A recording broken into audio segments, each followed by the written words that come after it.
যদি উচ্চ রক্তচাপ থাকে আমরা যে অভ্যাসগুলা বলবো সেই অভ্যাসগুলা অবশ্যই পালন করার চেষ্টা করব। তবে আমাদের একটা ভুল ধারণা হচ্ছে আমরা অনেকেই উচ্চ রক্তচাপ থাকলে ওষুধ খেতে চাই না, শুধু অভ্যাসের উপরে রিলাই করতে চাই। মনে রাখবেন, অভ্যাস সকল রোগীরই মানতে হবে, তবে শুধু অভ্যাস দিয়ে উচ্চ রক্তচাপের, যদি সত্যিকার অর্থেই আপনি উচ্চ রক্তচাপের রোগী হন তাহলে আপনাকে পাশাপাশি ওষুধ খেতে হবে।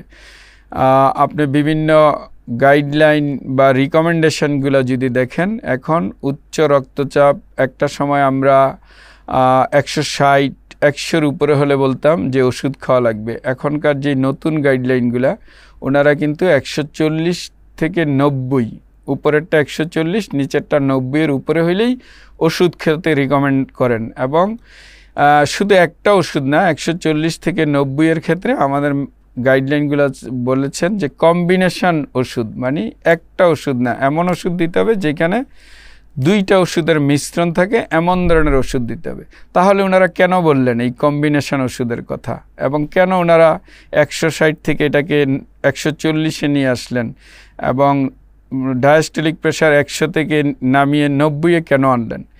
কারণ হচ্ছে উচ্চ রক্তচাপ এমন একটা রোগ যেটাতে আসলে খুব গুরুত্বপূর্ণ আপনার জন্য যে কারো যদি ওষুধে পার্শ্ব প্রতিক্রিয়া না হয় তাহলে ওষুধ খাওয়ার বেনিফিট অনেক অনেক বেশি না খাওয়ার চেয়ে। সো এতক্ষণ যে কথাগুলো বললাম যে উচ্চ রক্তচাপে আমার যে অভ্যাস, সেই অভ্যাসগুলো আমরা পালন করার চেষ্টা করব। তবে শুধুমাত্র অভ্যাস পালন করে আমি ওষুধ খাবো না, এই ধরনের সিদ্ধান্ত আমাদের জন্য আত্মঘাতী হতে পারে। এবার চলে যাই আমরা অভ্যাস, ওষুধের পাশাপাশি আমরা কি অভ্যাসগুলো পালন করব।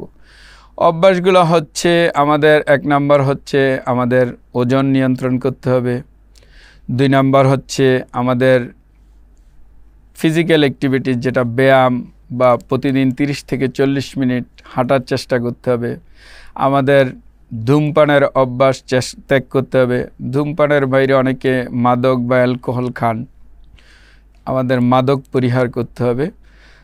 আমাদের অনেকে খাওয়ার সাথে অতিরিক্ত লবণ নেন, যেটাকে আমরা বলি মানে আমাদের রান্না করা খাবারের বাইরে আলাদা লবণ নেন, এই লবণের অভ্যাস পরিহার করতে হবে।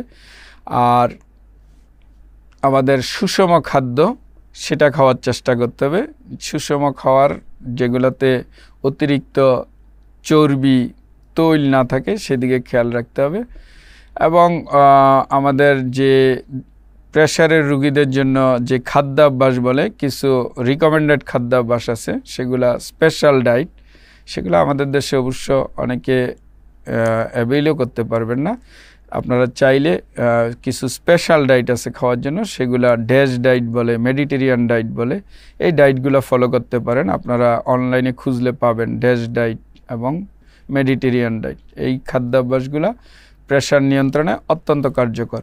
তবে মনে রাখতে হবে, প্রেশার নিয়ন্ত্রণে আমাদের এই অভ্যাসের সাথে আমাদের যেন ওষুধ খাওয়াটা আমরা নিয়মিত রাখি।